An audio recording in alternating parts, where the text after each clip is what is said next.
temen-temenku tuh hidup dari narkoba. Itu pertama kali aku minum, ngerokok, SMP itu kelas 2.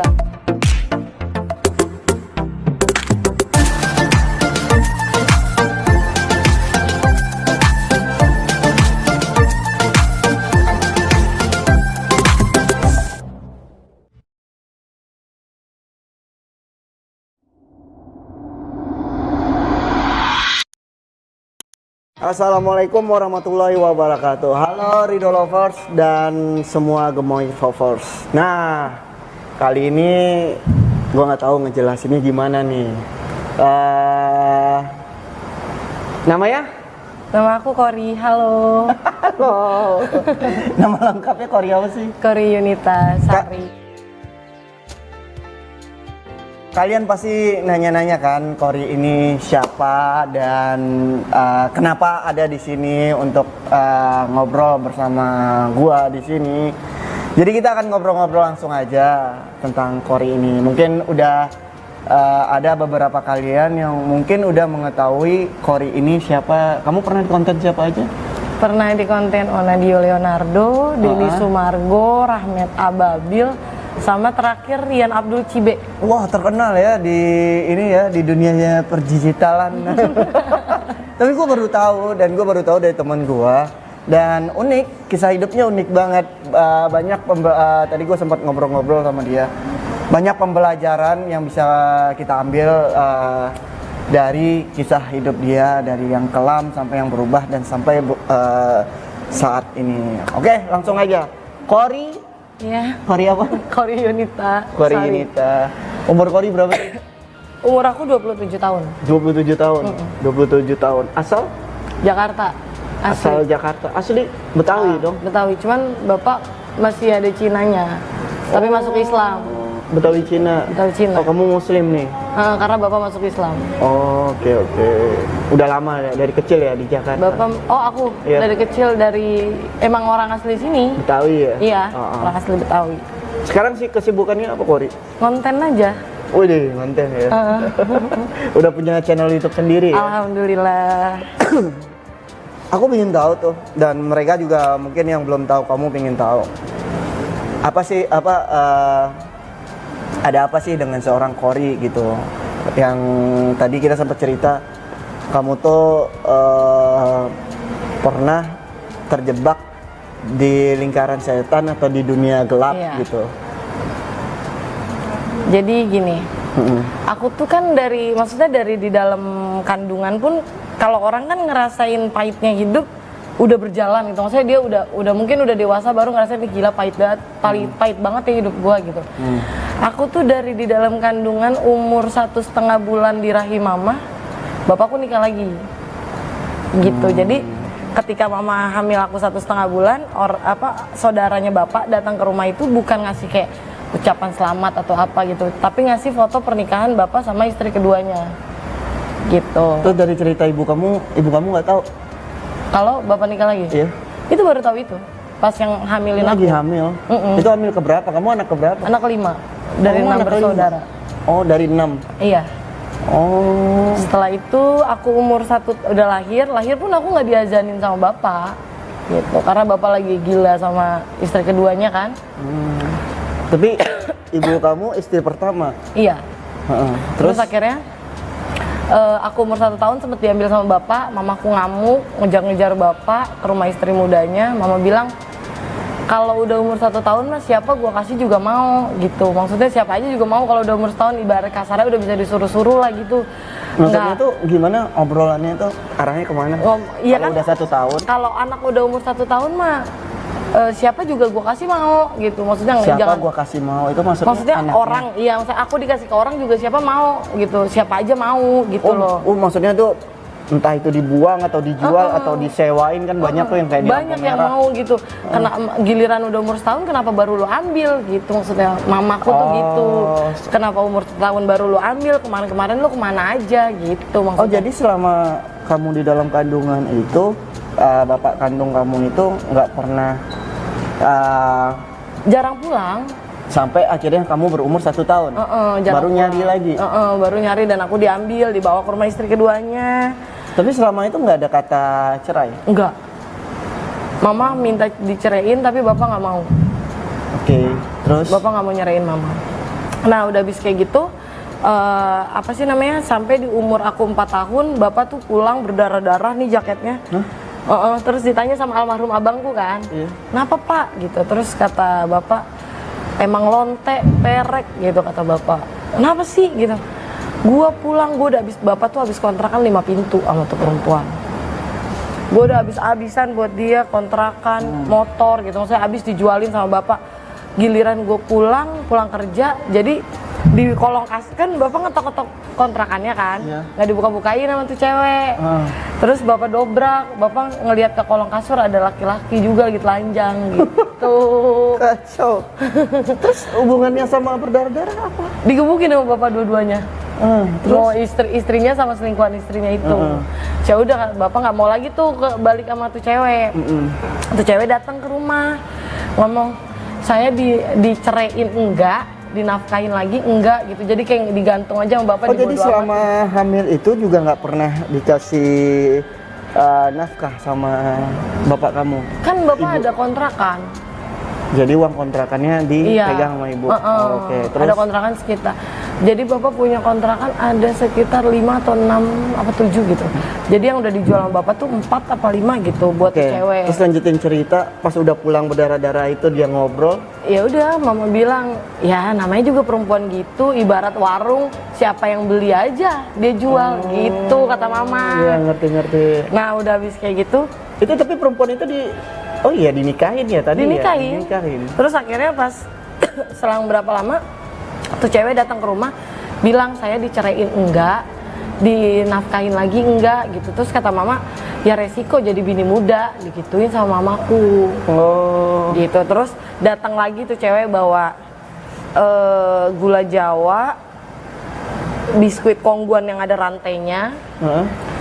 Terus bawa kayak kain-kain gitu. Terus sama mama buat apa? Nggak tahu, dibuang itu, ditendang sama mama. Kalau lu mau bikin mati laki gua, jangan, anak-anak gua masih butuh dia gitu. Tapi kalau lu mau ngituin gua, coba kalau lu bisa, digituin sama mama. Oh, ini berarti karena mistis. Yang kan nggak ngerti. Gitu. Iya, aku juga nggak begitu ngerti karena dulu pernah kejadian nenekku tuh sampai benci banget sama mamaku, dikasih kain sama dia. Gitu. Terus akhirnya kainnya diambil sama saudaraku, dibakar. Baru tuh nenek baik lagi sama mama. Tadinya sempet lebih setuju sama dia gitu. Itu yang nenek itu nyokap dari bapak, bokap. Oke. Nah udah setelah itu akhirnya berapa tahun kemudian itu 2 atau 3 tahun dari abangku udah mulai sakit-sakitan, kakakku sakit-sakitan, bapak sakit-sakitan. Di tahun keempat setelah kejadian itu, pokoknya sekitar aku umur 8 atau 7 tahun aku lupa, kakakku yang cowok meninggal hari Senin, yang cewek meninggal hari Jumat, 10 bulan kemudian bapak. Jadi gitu? 1 tahun 3 orang. Kok bisa gitu?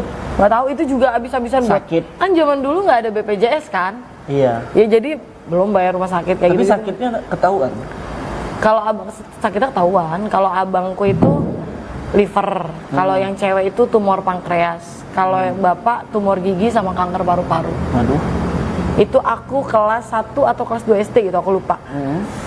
Itu yang tadinya aku minta apa aja diturutin sama bapak. Jadi yang tadinya keuangannya alhamdulillah lebih dari cukup, jadi langsung brek gitu. Yang tadinya bayaran sekolah orang-orang tuh tiap bulan datang ke sekolah gitu bayaran. Berarti sebenarnya kamu tuh dari keluarga yang alhamdulillah bercukupan juga ya. Karena bapak warisannya banyak gitu. Nah, dulu tuh kalau sekolah aja aku bayarannya tuh nggak bulanan. Aku jadi baru naik ke kelas 2 misalnya, mama tuh langsung bayar setahun gitu. Terus beli baju, beli buku langsung gitu. Dibayarin full. Langsung dibayar full gitu. Nah, itu pas bapak udah nggak ada tuh kayak langsung berubah banget ya hidup gua gitu. Cuman kan tetap aja kita sebagai manusia harus fight sama kehidupan. Kita nggak bisa diam. Sedangkan nyokap nggak kerja. Iya. Tapi kan ada kontrakan. Waktu itu kan udah habis pas yang kakakku yang sakit itu udah ngejual semua. Jadi udah benar-benar nggak ada. Bapakku 3 bulan sekali kemo. Waduh. 3 bulan sekali kemo. Azab mungkin. Mungkin 10 juta Buset. bayar kemo. Zaman dulu nggak ada BPJS, 10 juta kayak duit berapa zaman Iya, dulu, zaman beda dulu sama lagi. sekarang. Gede banget pasti. Nah terus udah habis kayak gitu, kelas 4 SD aku ngajar 4 les. SD? Kelas 4 SD aku Itu ngajar kamu les. nyari-nyari kerjaan buat nambah-nambahan. Iya, ini buat ya, uang jajan.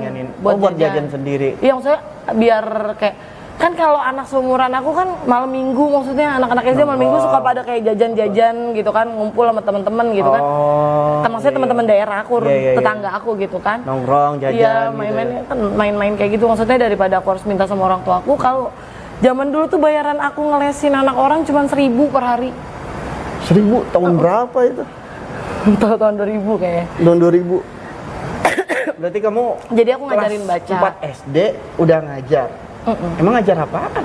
Ngajarin baca, jadi ada beberapa orang yang nggak bisa baca kayak gitu, maksudnya belum bisa baca, jadi aku ngajarin. Terus teman sekolah aku yang sekelas sama aku, ya alhamdulillah aku pinter ya. Iya. Jadi dia itu maunya apa sih namanya, belajar sama aku, jadi orang tuanya bayar aku gitu. Nah semenjak belajar sama aku nilainya dia naik gitu. Itu aku kelas 4 SD sampai kelas 6. Jadi kerjaan aku ngajar, jadi aku jajan sekolah tuh buat ngumpulin beli baju apa kayak gitu ya dari situ. Masuk SMP aku jualan kayak snack gitu. Jadi dari orang 800 aku jual 1.000 dapat untung 200 perak. Ini nggak pernah aku ceritain dimanapun. Nah terus udah habis kayak gitu, Itu kamu ngelakuin itu tuh cuma buat jajan diri sendiri? iya. Oh, Maksudnya aku nggak oke. mau nyusahin kayak ya namanya anak sekolah, maksudnya anak sekolah SMP pengen beli ini, pengen beli itu kayak temen-temen yang lain, apalagi SMP ku Nah, dulu. terus untuk biaya makan nyokap dan kakak-kakak yang lain dari mana? Mamaku jualan. Oh. Terus masih ada sisa Jualan apa? 2 kontrakan. Oh, masih ada sisa 2 toko gitu. Pinggir jalan. Oh, jadi kamu nih inisiatif kamu sendiri biar punya Nggak nyusahin. Iya, nggak nyusahin dan punya uang jajan sendiri. Iya gitu. Oh, Itu oke. aku SMP.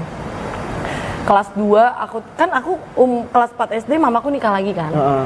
Jadi di kelas 2 SMP itu kayak ada berontak. Sebenarnya bapak tiriku baik.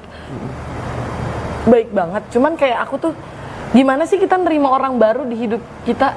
Maksudnya apalagi dengan sosok dia harus Ya, jadi pasti bapak. nggak akan sedekat yang Bapak ya, kandung kan. iya, Seburuk apapun bapak kandungku, Bapak dia kandung bapakku, betul, iya, dia bapakku bapak gitu. kandung, Dia cinta pertamaku gitu. Sayang banget tetap. Nah, terus udah habis kayak gitu, aku kabur lah dari rumah. Itu pertama kali aku tahu nakalnya remaja. Kabur dari rumah itu alasannya apa? Kan Kayak yang berontak aja, aku nggak terima ada orang baru di hidupku gitu.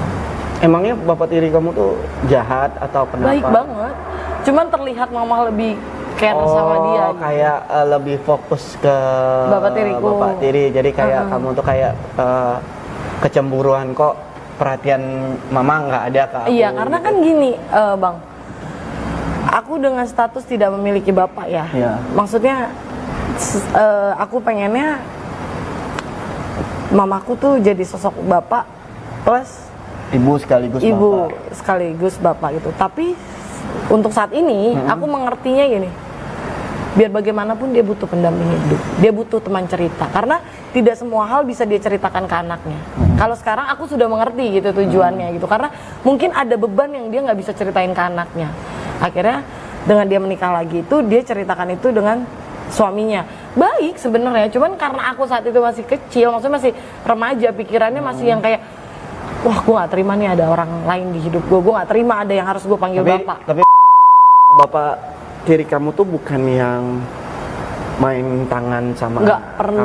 kamu atau hal-hal aneh gitu, enggak Ngomong kan? kasar aja nggak pernah sama aku. Paling kalau Tapi itu dia. emang pure kamunya kayak kecemburuan, kasih sayang aja. Iya 1-2 kayak gue nggak bisa nerima orang baru gitu, nggak bisa ada sosok yang gantiin bapak gue. Terus? Gitu. Nah udah setelah itu aku kabur dari rumah, itulah aku pertama kali minum. Aku dugem di Hotel Grand Menteng Matraman, Nggak tahu. tempat Aldarisma meninggal. Nggak tahu. Di bawah itu ada Pokoknya gitu lah. iya Kamu diskotik, diskotik Matra, Marimba, Sentral itu. Sudah setelah Aku itu. bukan orang Jakarta. Oh, oke. Itu pertama kali aku minum, ngerokok, SMP itu kelas 2. Ada sekitar 2 minggu apa aku kabur dari rumah. Tapi Tinggal di bertiga mana? sama temanku. Aku ngekos. Duitnya Bertiga dari sama mana? temen. Jadi kita bertiga nih jual handphone. Jual Sakit, handphone sendiri kan? bukan nyolong. yang dibeli yang dikasih sama orang tua pastinya. Nah, terus? Jadi senakal-nakalnya aku cuma satu kenakalan yang belum aku jalanin. Apa? Nyolong. Aku takut digebukin warga. Jangan. Terus. Oke, next. Udah setelah itu, udah selesai balik dari balik dari kabur itu, aku dugem dari sampai dugem dari. Udah sampai dugem. Akhirnya ya udah ke sekolah lagi kan. Jadi aku di Kamu kabur dari rumah? baliknya. Enggak. Kamu tuh tetap sekolah apa bolos? Enggak, bolos. Jadi cuma 2 minggu. Nah, terus Ini cuma 2 minggu nih. jadi tuh di ininya apa sih namanya ya? Dicepuin lah. Baliknya itu dicepuin. Jadi teman aku nelpon kan, tetangga rumah, masih saudara. Gue mau ikut dong kabur dari rumah gitu. Gue mau ikut. Namanya kan bocah ya. Udah ayo. Lagi ngapain lu di rumah kayak gitu lah. Akhirnya pas dia nyampe di Kalibata, Mall Kalibata, aku memang feelingku bagus. Aku tuh kayak nggak nih, gue ngerasa dia nggak bener-bener gitu kan. Aku bilang ke temanku, enggak, dia beneran mau kabur dari rumah. Aku tuh nengok ke belakang terus. Pas aku nengok ketiga kali, aku bilang, ada Pak Khairul. Aku lari duluan. Pak Khairul itu siapa? Tetanggaku. Aku lari duluan. Kenapa lari? Karena aku tahu kita pasti ditangkap dan dibawa balik gitu. Care itu berarti. Iya. Terus? Udah setelah itu, temanku udah ketangkap nih 2, tapi kan aku bingung, gue mau ngapain sendirian kan gitu. Akhirnya ya udah aku menyerahkan diri dong. Sempat dibawa ke kantor polisi, ditanya sama polisinya kenapa kabur kayak. Karena anak-anak kayak aku ini sebenarnya bukan butuh uang banyak, bukan butuh apa, kayak cuman butuh perhatian loh. Mereka ngelakuin hal kayak gitu karena kurang perhatian, jadi dia kayak nyari perhatian. Kira-kira kalau gue ngelakuin ini gue dicari nggak ya? Gitu loh. Iya, ngerti. Ngerti kan? Kamu pengennya kayak ibu kamu nyari gitu. Dan nyari. Itu mama sampai nangis minta maaf kayak gitu. Ya udah. Kamu kasih tahu alasannya. Ya. Aku balik ke rumah. Masuklah sampai lulus sekolah kan. Lulus sekolah. Aku masuk SMK, kelas 2 SMK. Oh kan PKL tuh. Orang-orang PKL aku ke Padang. Oh, Padang. Asal aku Padang. Oh, aku di Jalan Pondok. Oh, nggak tahu. Oh, Pondok yang banyak orang Chinese ya? Iya, pokoknya di kotanya, deket Taplau. Iya, deket Taplau ya. Ngapain di sana? Aku kerja. Jadi pertama aku punya teman kenal via Facebook kan. Nih gue lagi di Jakarta kata dia. Oh ya udah, aku temuin lah di Mangga Besar. Aku temuin di Mangga Besar. Terus kata dia ikut aja ke Padang, ayo gitu. Aku ngikutlah ke Padang nih. Ini teman mobil. Apa? Teman sekolah, teman main? Enggak, teman main aja. Akhirnya terus dibolehin sama mama? Enggak, mama nggak tahu. Kabur lagi? Kabur. Nah terus habis kayak gitu aku nyampe Padang. Itu pertama kali aku kenal dunia perjablayan lah kasarnya gitu. Malah di Padang? Malah bukan di kota besar ya? Aku striptis di nama tempatnya karaoke.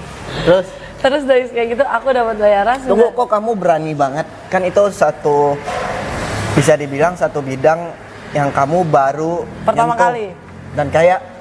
Dan bisa dibilang kan aku nggak tahu ya beda striptease dancer sama dance biasa apa.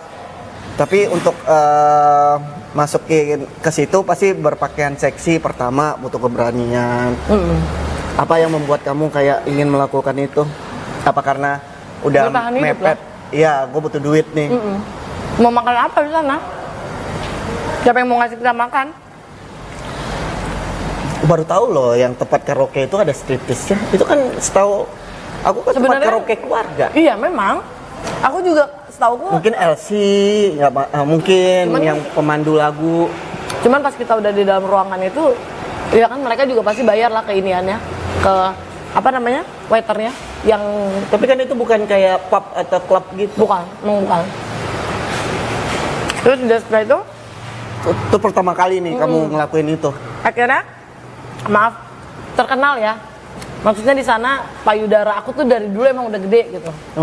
Akhirnya dipanggil lah aku di sebuah klub. Dulu kan masih kurus. Aku jadi nari striptease di klub itu gitu. Oh sampai Bugil total. Full. sampai yang waktu di tempat karaoke keluarga itu pakai baju. Enggak. Tapi kan itu cuman maksudnya enggak di floor gitu loh. Emang di room. Di room. Karena setahu aku itu tempat karaokean. Nah, kalau yang Akhirnya dipanggil sampailah nama kamu terdengarnya ke salah satu klub gitu. akhirnya di situ tuh di floor gitu, di depan di meja bar. Itu waktu di striptease di tempat karaoke keluarga itu, kalau boleh tahu dapat berapa? 750.000 per 45 menit. Per 45 menit. sejam berarti ya, hampir sejam lah ya. Tapi kalau udah 46 berapa? menit, kalau 46 menit itu double. Hitungannya sudah masuk cas. Iya, jadi per jam hitungannya kan. Tahun Beda dari berapa itu? Saweran ya, di luar Saweran itu. Tahun berapa? 2010. 2010 angka segitu mungkin ya lumayan lah ya. Gede lah itu. Terus yaitu Saweran bisa berapa? 2 juta. Malah 1,5. gedean sawerannya. Iya. Apalagi ada dulu Mas Jawa tuh. Dia kalau duduk nih. Duitnya Nonton tuh segepok. mungkin. Kalau Mas nonton ya, salam hai. Ini duitnya segepok nih gini. Aku cuma duduk di sebelahnya dia tuh cuma giniin duitnya doang. Jadi aku narikin duitnya doang. Tuh kalau lagi ada dia, Tapi goceng selama dapat. striptease tuh oke lah kamu bilang ada yang mas-mas Jawa itu, maksudnya nggak perhitungan soal duit. Tapi kamu berarti udah siap dong untuk disentuh Ya kalau atau itu tuh diajak ya. aneh-aneh. Cuman kalau aku nggak munafik ya. Cuman aku nggak bisa berhubungan intim kalau aku nggak ada rasa sama orangnya. Oh jadi bayar 750 45 menit itu dia boleh megang, Megang cuman kayak ngerangkul gitu aja. touching yang lain? Enggak lah, dia juga Bagian-bagian ini? kan dilihat banyak orang. Jadi tugas kamu di situ cuma kayak ngedance Nari doang, aja. nari aja. Oke, terus habis itu kamu pindah ke klub, pasti bayaran kamu lebih gede dong. Sempet tapi enggak. Aku kerja di situ, di klub itu kan. Nah, kalau buat kayak hiburannya itu pasti orang Padang tahu. Pasti tahu, nggak mungkin. Terus ya aku pernah dengar dan itu karena aku Lumayan dari besar. Padang. Aku dari Padang tapi aku nggak pernah dari kecil sampai SMA itu masuk tempat hiburan kayak gitu. Tapi aku pernah dengar waktu itu kalau nggak salah Diskotik. oh itu diskotik Kan asli. dulu si ini Elis Norin pernah nge-DJ di sana juga. Waktu aku lagi di sana, Elis Norin di sana waktu Halloween. Oh aku nggak tahu. Soalnya Padang itu kan agak kental sama agama ya. Aku nggak tahu kalau ada tempat kayak gitu. Terus Iya memang agak kental. Karena aku taunya temanku nih kalau malam itu pakai baju yang cuma nutup tete sama nutup ini doang. Jalan gitu maksudnya di nongkrong di Taplau. Tapi kalau siang itu bisa tertutup banget. Dan aku nggak pernah dibolehin. Kan aku suka pakai dress gitu kan. Maksudnya cuma dress yang segini. memang pakaian di Padang itu semua tertutup banget. Aku baru tahu ini. Aku sampai diginiin sama dia. Lu jangan pernah siang-siang keluar pakai baju kayak gitu, bisa dilemparin telur busuk lu. Iya, pakai celana pendek aja Orang ngeliatnya Orang- udah kayak udah melotot gitu ngelihatnya. itu aku ngalamin. Aku di Gila, sana ini gue baru tahu ternyata ada sisi iya lain. Padang malamnya ada sisi gelapnya juga ya. Di setiap Baru daerah pasti ada lah. Setiap daerah pasti ada. Pasti iya. ada, Nggak, pasti nggak, ada. Kita nggak nyebutin satu daerah aja, tapi setiap daerah pasti ada aja lah Pasti yang kayak ada. gitu. Nggak mungkin kan semuanya lurus-lurus aja. Diharap aja. Sekarang sering kok bikin party. Habis itu Karena kan manusia ya butuh hiburan juga. ya kalau itu masing-masing aku nggak berani. Terus. Nah, balik dari Padang, itu kan aku masih SMA kan. Aku pas di Padang itu pulang gara-gara tsunami Mentawai. Oh, berarti setelah kejadian yang gempa gede di Padang. Kan kena gempa kan Padang Gempa karena yang sampai roboh banyak itu. Oh itu aku belum di Padang. Karena Padang kan gempanya kalau orang-orang kan gempanya kan goyang gini kan. Padang tuh yang aku tahu brek brek brek. Enggak, Sampai disebut- ada tuh kejadian yang sampai satu Parah. tempat khusus les yang 3 lantai jadi 1 lantai. Nggak usah Yang jauh-jauh. paling banyak korban. Hotel Bumi Minang sampai sekarang disebutnya Hotel Bumi Minang tinggal kenangan yang di Taplau. Oh iya itu sebelum kejadian itu berarti. Udah kejadian itu. Aku pun jadi udah ngelihat yang Hotel Bumi Minang itu udah hancur. Itu temanku Oh sempet setelah kejadian itu. temanku sempet open di sana. sama tamunya. Gempa tamunya lompat, temanku meninggalnya di kamar. Tamunya meninggal juga lompat dari lantai 7. Karena dia bingung ya, nggak lompat meninggal, lompat gambling. Paling nggak masih gambling. Masih ada kesempatan untuk hidup. Terus setelah Akhirnya? kamu masuk ke dunia klub, Udah. berarti menikmati dong jadi dancer itu. Iya, aku balik nih. Udah habis yang kejadian gempa Mentawai kan aku takut. Maksudnya gini loh. Ntar gue kalau gue mati, gue nggak sempat minta maaf nih sama orang tua gue. Berarti udah banyak loh duitnya. Ya lumayan. Waktu di klub berapa bayarannya? Lebih gede dari yang di tempat karaoke tadi? Itu 750 itu. Oh sama? Kan yang di karaoke aku dapat 900.000. Terus akhirnya aku dipanggil ke klub itu 750.000 per 45 menit. Kalau yang di tempat karaoke 900.000 itu per? Enggak, itu aku dapat saweran aja tok. Oh, jadi bayarnya jatuhnya punya uang tip. Oh, uang tip. Kalau ini emang ada bayarannya dan Plus nanti ada beda. uang tip. Oh. Nah, oke, gitu oke. maksudku. Nah, terus udah habis gempa Mentawai itu kan aku balik nih. Aku akhirnya aku berhenti sekolah. Pokoknya ada something problem yang bikin aku akhirnya memutuskan untuk enggak, udah gue mau keluar dari di sekolah ini. Akhirnya aku kerja malam cuma sekedar nemenin minum Itu di Jakarta? di Jakarta. Udah habis kayak gitu, aku nemenin minum tok itu sampai aku udah kenal narkoba di situ. Maksudnya udah kenal kayak cuman nyimeng, ngeganja kayak Dari gitu. siapa? Nyabu dari ya namanya ruang lingkup. Cuman bukan edik. Teman? Iya, Atau teman. tamu-tamu yang kamu temenin minum? Ada tamu, ada temen. Tapi cuma sekedar kayak ya ada, kalau misalnya lagi ada ya udah aku itu. Tapi kalau enggak, aku nggak pernah nyari gitu. Masih jadi user aja gitu. Cuman jadi penikmat. Maksudnya kalau ada ya udah, kalau enggak ya Tapi enggak. kan kamu kenal barang haram itu tuh bukan karena kemauan kamu sendiri atau teman-teman, lingkungan. Aku nggak bisa bilang kalau itu karena lingkungan. Itu pilihan lah. Oh, pilihan. Jadi kalau buat aku orang yang nyalahin ini karena lingkungan gue kayak gini, enggak lah, banyak kok orang yang tinggal di lingkungan kayak Itu gitu. di Tapi umur berapa kamu mencoba pertama kali barang haram itu? 2010, 2011 itu berarti 2011. ya 16-17 tahun. 17 tahun? Iya. 16-17? Udah kenal sabu, ganja, tapi ya cuma sekedar kenal, maksudnya tahu cara, maksudnya nggak bisa cara Udah menyentuh? udah menyentuh, sudah masuk badan. Udah Mencoba. Tapi belum bisa kayak bakar sendiri, bikin sendiri kayak gitu itu belum bisa. Kok bisa sampai ke arah situ? Jadi misalnya nih kalau sama tamu ya, atau sama teman-teman nongkrong, bakar gitu, ya udah. Lebih ke yang lebih mengarahkan ke situ tuh tamu itu apa teman? Teman sih, lebih banyak teman. Lebih ke teman ya. Ruang lingkup. Sebenarnya kalau kamu nggak pemakai pun, kalau kamu nemenin tamu pun pasti kamu nggak gitu ya. Enggak. Tapi kalau teman ya pasti kayak ayolah kayak gitu ya. Ayolah bakarlah, gitu, bakarlah gitu. Udah gitu teman-teman aku rata-rata punya. Gitu. Itu cewek semua? Cewek semua? Cowok, aku nggak suka berteman sama perempuan. Oh, cowok Soalnya tapi lemes. kerjanya di mana? Temen-temenku tuh hidup dari narkoba. Boleh percaya, boleh enggak. Maksudnya tuh jual beli. Iya, Apa sih nama bahasanya? iya pengedar. Iya, pengedar. Nah udah setelah itu, itu aku kerja malam, di 2012 aku jadi caddy golf. Candy golf. Jadi caddy golf. Iya. Kenapa kamu bisa pindah? Waktu itu kebetulan teman kerja malamku ada yang kerja di golf, jadi aku diajak gitu. Dan Udah lu kamu- kerja di sini gitu. Nah, sebenarnya kan kalau maaf nih, kalau untuk nemenin pasti yang datang-datang ke klub itu kan orang-orang yang berduit tuh, pasti banyak dapat saweran lebih gede. Kenapa kamu milih pindah pekerjaan?